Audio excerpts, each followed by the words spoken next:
Lots of clearance there? No. Might need to modify some. What if you get in here and show off that valve cover clearance? Yeah, we're running a little tight. We have about 0 thou clearance between that. Maybe a -1 thou? Or that, I guess, because there's a little bit of pressure. Welcome back to another episode of Dad's Toy Garage. We are going to be fitting up this Ecoboost motor into here. Starting our mock-up process of that. I'm pretty excited for it, so let's get right into it. I got the passenger side rail mocked up now. I'm going to weld it into place. Then this part will have its frame rail complete, and we'll get on to doing the other things like we did on the other side.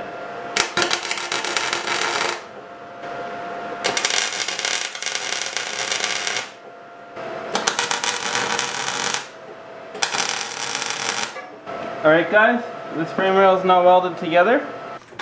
So we got this piece again here. It's going to go right over here.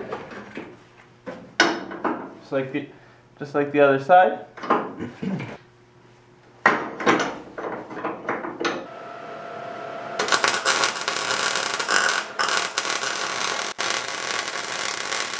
So now we're going to put in this piece on this side. Just to plate this off, another piece of 14 gauge steel.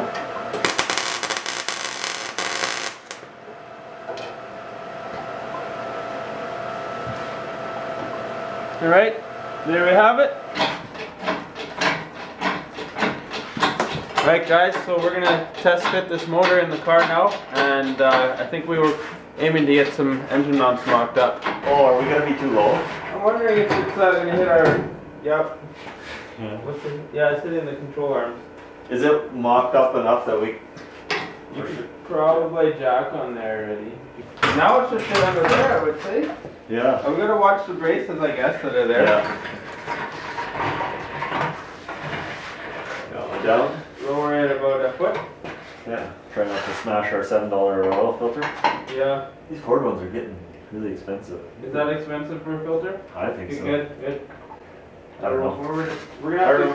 I remember when I worked in Manitou, it was $1 a piece for a while. This is how Dukes of Hazzard get in, right? Yeah. Oh, fuel pump. Oh, yeah. We're gonna need to go up quite a bit with the trans. Okay.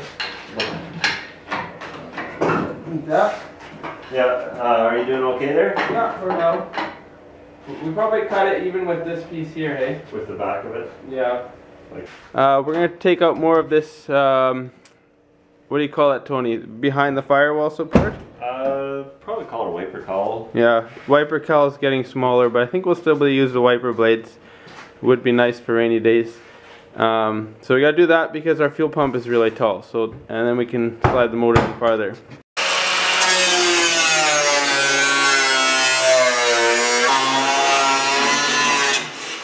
Good.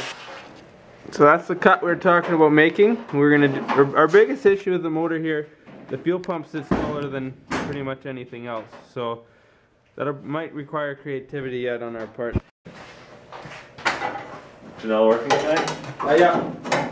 The kids are sleeping, so nice. Good work evening. Yeah. Anything you want to use for bits is right up here.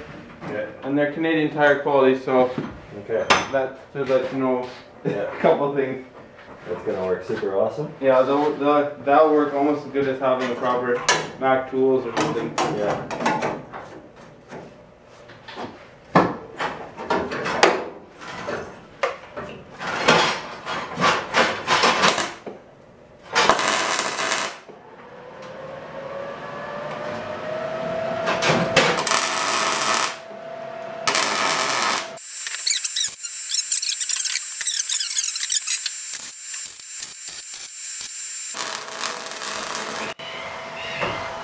I was expecting worse actually with the drill bit.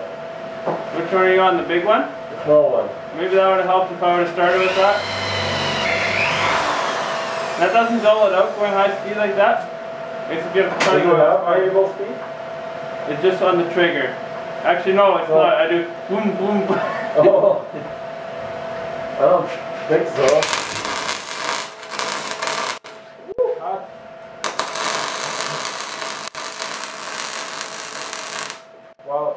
Yes, no, it isn't the best for it, but going boom boom isn't good for the drill, so I'm not sure.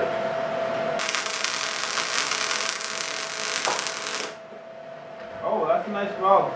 Finally learning how to do this.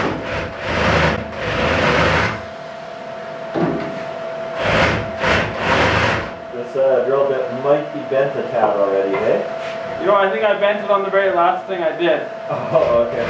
Oh yeah, it is true. Can it be straightened out a little bit? I'm not sure. In the vise?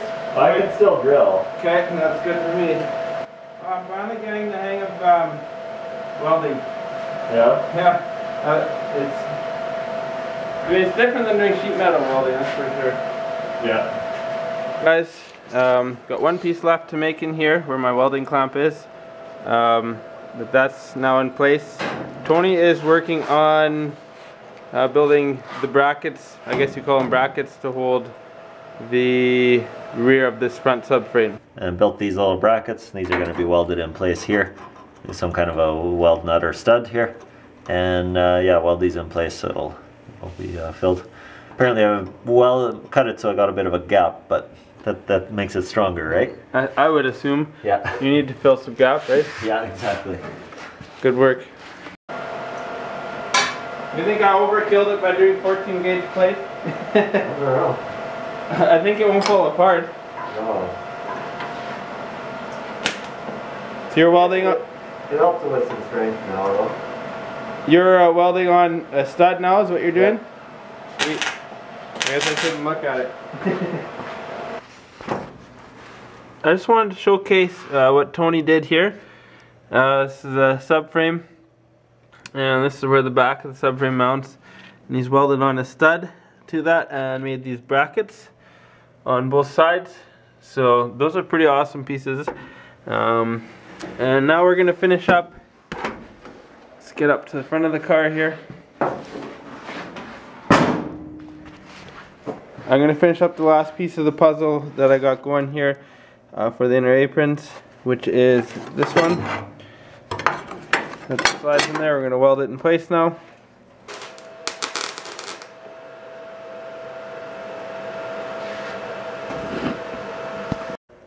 This is the point where our engine bay is at right now, and I got both sides done. I got this side and this side, so we've got new frame rails and aprons up front and strut towers. And that is the next step, is going to be fitting the motor. We wanted to fit the motor tonight, but that isn't going to work because we needed to have this engine suspension subframe piece be able to be dropped. And right now I had all the measurements of where to put everything, so we had to finish fabricating what holds everything in place. And now we can drop the front subframe, jack up the car a bit, and put the motor in there and start fitting for engine mounts. Okay, the motor mounts in here, they were completely done, hey? No, the one was broken. You're gonna have to raise this up a little bit. Oh yeah, because last time it was attached to the car, right? Just pick up on the here and then like, see what I mean? Yeah, like that, right? And that just rests on there, or what? Yeah.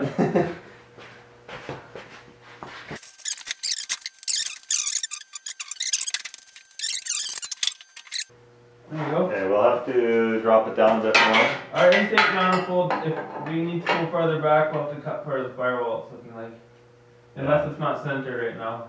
It is pretty close to centered, but... See this where the steering shaft goes through? We might have to cut should that. we just cut that to start?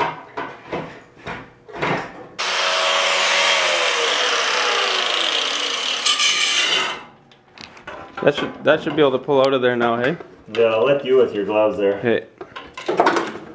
Nice. That's what we needed. You're taking off the other side too, is that the plan? No. No? That fuel pump won't be in the way, eh? The pump will be behind. Okay. So it really will be. We'll just pick the thing up on a hoist and drop the motor down.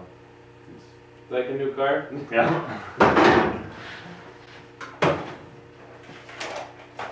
You liking what you're seeing here? You're so like... Just like we said, this will be where the oil will be. That's kind of surprising that we predicted to that accuracy where we need to have a motor. How's it look sitting there? Like, we still got room actually. Yeah. Because it's still only going to be under the dashboard. Yeah. There's less and less Toyota here each time we work, eh? We've cut probably 20 pounds off today. I mean, like, even every day there's less and less Toyota that shows up here. Oh yeah. I feel more at home now. Oh, good. Working on the Ford instead of Toyota. Well, that's too bad. Hey, do you want me to lift here, what? Can you? I'll try it. Well, Start letting down slowly. See what we've got now. Yeah, we're doing okay. alright, so I'm not holding it. Our dashboard will be on top of that. Yeah, this will be just behind the dashboard. Okay, we gotta video this feature here. Because that doesn't get much more awesome than that. If you want to tell our viewers how awesome our fitment is here. Well, we've been fitting and cutting a bit here. And this is kind of where we'd originally guessed we were going to have to put the motor. So just to clear, I guess down there, to clear the oil pan around the subframe. And up here we have the high pressure pump. The motor's sitting a little lower than it will actually sit in the car, so this is going to have a little less clearance yet. You think we need solid mounts for sure, hey? So we're going to have, we're not sure if we're going to solid mount it yet. I don't think so, but we won't be able to allow the engine to move very much. So. And then so basically. But I guess actually as this drops, because this is too high right now, yeah, then it'll tilt also, and that'll. And our pan is a fist width from the ground, I guess. Yeah, so that's not quite right because our car's a little higher than it will actually sit right now in the front. And then the oil filler neck and the fuel pump are straddling the base of the windshield frame. Yeah. Yeah, so then we'll have to, between here we'll have to have some kind of a firewall, and then our dashboard's going to sit right here, so it's all going to be nice and tight. It's actually pretty awesome how well it's... Width-wise, this is a very wide four-cylinder, so we're, like, we didn't really measure that before we built our frame rails, or before Devin built our frame rails, but we would have built it about where it is anyway, so we got lucky. Initially we weren't going to cut this much out of the car, right? Nice. So now we have, and the frame rails are lined up where they would have been anyways, I guess. And then our feet will come up to about here probably, just to give us a little bit more foot room. The exhaust will come down here. The passenger will be a little warm. Or the exhaust could come down here and side dump. Actually, it would be pretty awesome. That would be too loud. We'd have to run it back before we dump it. But like too loud for us, right? And being that close, I think it would just be super noisy. But I mean, could you run the exhaust over that side brace? Like we could run it this and way. Then through the floor there. Yeah, we could run it either. Well, here wouldn't be good, but here would be okay. And then we run it back, and we could do a side edit to get exhaust out of the quarter panel. It would be pretty cool. Yeah, for sure. I'm gonna give them a little show of how far the engine sits back. Oh, good. So if I'm looking at the side of the car, you guys can see the strut towers here, and this has always been our goal, to have the front of the engine even with or behind the strut towers. And oil fill is gonna be kind of like, you can see it right here where my finger is, right in there. So I guess we're gonna drop the body down now. Well guys, today's project I would call kind of successful and eventful, and definitely exciting because the motor is sitting, this is where we want to have our motor. Oil fill is here. Maybe Tony wants to get a good look at that. Right there. Fuel pump is here, which I think you can see through the windshield. I'll show you through the windshield. Let's see. Kind of. I'll show them from the inside. So right about there. Lots of clearance there? No. Might need to modify some. What if you get in here and show off that valve cover clearance? Yeah, we're running a little tight. We have about 0 thou clearance between that. Maybe -1 thou? Or that, I guess, because there's a little bit of pressure. But we'll cut that out eventually. Yeah. So, yeah. Yeah, so... Here, we'll just get a little bit more clearance here. Right. Try not to get this map sensor. I believe that's a map sensor. No, PCV sensor, I think.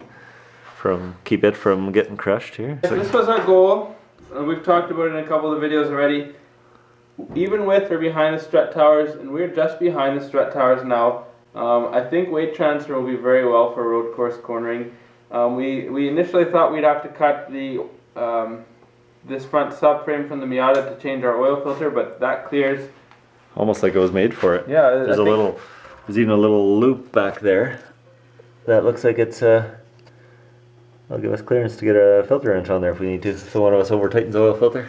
Yeah, that'd probably be me. Well, might be me. You don't want the oil filter to drop off if you're running it hard. So. Who's gonna do the first oil change on this car?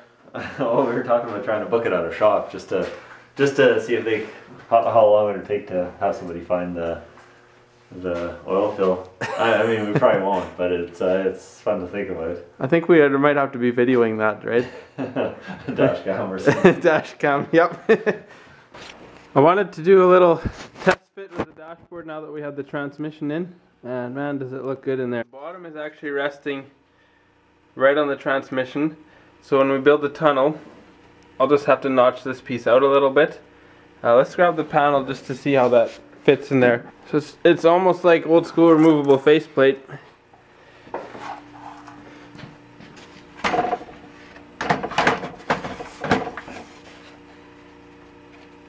So yeah, we got lots of clearance there between the transmission. But that's the faceplate. Maybe let's grab some gauges and see if they'll sit in place. This is our dashboard with a lot of the pieces stuck back on. Get in the car to see what we'll be seeing when we're sitting in there.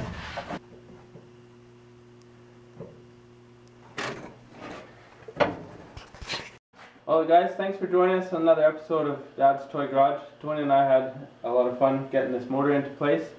And yeah, join us next time. I'm guessing we'll be rigging up, either figuring out where we want to put our motor mounts and trans mounts, or actually building them. But that we'll find out as we release the next video.